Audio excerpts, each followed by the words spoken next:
there's a large amount of people that come into a dealership and don't understand how financing a car works. So I kind of wanted to explain how you get your monthly payments and all that. Because there's just a lot of people that come in and, like they'll say, hey, I want a car. I want this $25,000 car, 0 down, get me $200 a month. And I don't think that they realize, I don't know if they're just saying stuff or if they're being completely, or if they're just like misinformed or something. But I just wanted to come in and kind of explain how financing works. So I know, I'm sure everybody knows that financing is of course first based on your credit. But there's a few things that happen outside of that build your monthly payment and, determine whether you can get approved or not. So one of them is your income. Banks always want to see that you can, of course, make your payments on time. So if you don't have any income, or if you have like low income, it can be harder to get approved. I don't know like exactly what the percentage is, but I mean, I think you should be able to pay at least, I think like 30% of your income or something like that, maybe a little bit more than that. But they want to see that you make enough money to buy the car. Second, and of course, like I said earlier, it's going to be your credit. If you don't have great credit, it can be harder to get approved. That doesn't mean that you can't. But if you don't have good credit, then they start to look at other things. So if you have good credit, most of the time you're good. You get to take the car. They don't really ask questions. But if your credit's a little bit lower, like if you start going down, low 6s, in the 5s range, like I said, you can still get approved, but there's more things that they need, which is typically going to be money down or a co-signer. So the next thing is, money down. You don't have to put money down, but like I said, if your credit's not great, they're probably going to ask for some. So it depends on the vehicle, but more often than not, they'll ask for, and of course it depends on how expensive the vehicle is, but like let's say we're going to use a $25,000 vehicle again. Just depending on where you're at, they'll usually ask for, like $5,000 to $7,000. They about 20 to 30% of the vehicle's worth down. And I know like that's a lot of money, but what they're trying to do is, since your credit's not great, they want to see if you have the capability of saving money up. So if you have that much down, they're like, okay, this guy can save some money. Okay, this guy can save some money and he can build it up and stack it away. So that means he's probably responsible enough to take our loan, and that's kind of why they ask for that money down. And then the last thing that determines your approval rating is going to be the age and the mileage on the vehicle. So any vehicle that's right now it's 2025, 2026, it's coming soon. Any vehicle that's about a 2016 and older is going to be a little bit harder to approve financing just because the vehicle's older. So like what banks look at is they say, hey, this vehicle is a little bit older, there's a little bit more risk for us.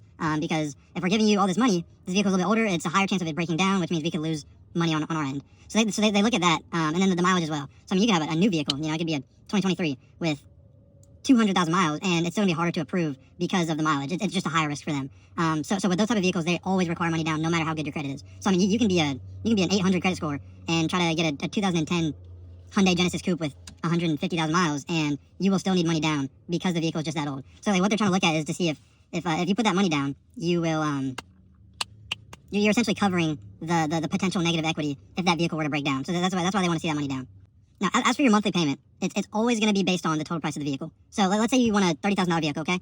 Every $10,000 that's left on your payment is going to be $200 towards your payment, towards your monthly payment. So if you have a $30,000 vehicle, every $10,000 is going to be $200, so you're going to be paying $600 a month if you don't put any money down. Now, every $1,000 that you put down will reduce your payment by about $20, kind of. And this is based off of a 60-month term. So if you do a 70-month term, or not 72 months, if you do a 72-month term, then you'll see that go down just a little bit. So instead of every 200, it'll be, more like 115 or, no, what the heck, not 115, like 190, 180, somewhere in that area. So of course it depends on your term, but this is based on a 60-month term. 60-month term, every $200 is going to be $10,000 that's left on your payment. Okay, so if you put down $1,000, your payment's going to go down from $600 to $580. If you put down $5,000, it'll be an extra $100, so you'll be paying $500 a month. So it's always going to be based on that, because I see a lot of people that come in, right, and like I was saying earlier, hey, I want a car. This car is $40,000. Give me at $400 a month, Buster. This is not math. We can't do that, okay? I can't just do that and you don't have any money down. You need to put some money down. And I don't know why, but people always think that us asking for money down is like trying to scam or benefit us. And it's not on us. It's just the bank. The bank tells us, hey, I need this amount of money down. We relay the information. I'm not just like, hey, you need $10,000 down or else you can't get the car. I don't make that rule. My sales managers don't make that rule. It's always going to be the bank. I don't control any of that at all, okay? And a lot of people don't understand that. They think that money down for some reason is us trying to just squeeze the life out of people and take all their money, but it's not like that.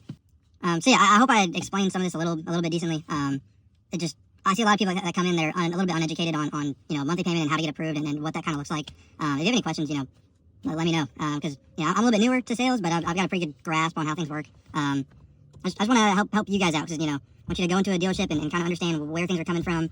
More often than not, the dealership's not trying to scam you, although there are some bad guys out there. So come to me. I'm not trying to scam. I'm trying to let you know what's going on. I just want to sell a car. So yeah, that's all I got, and have a good day.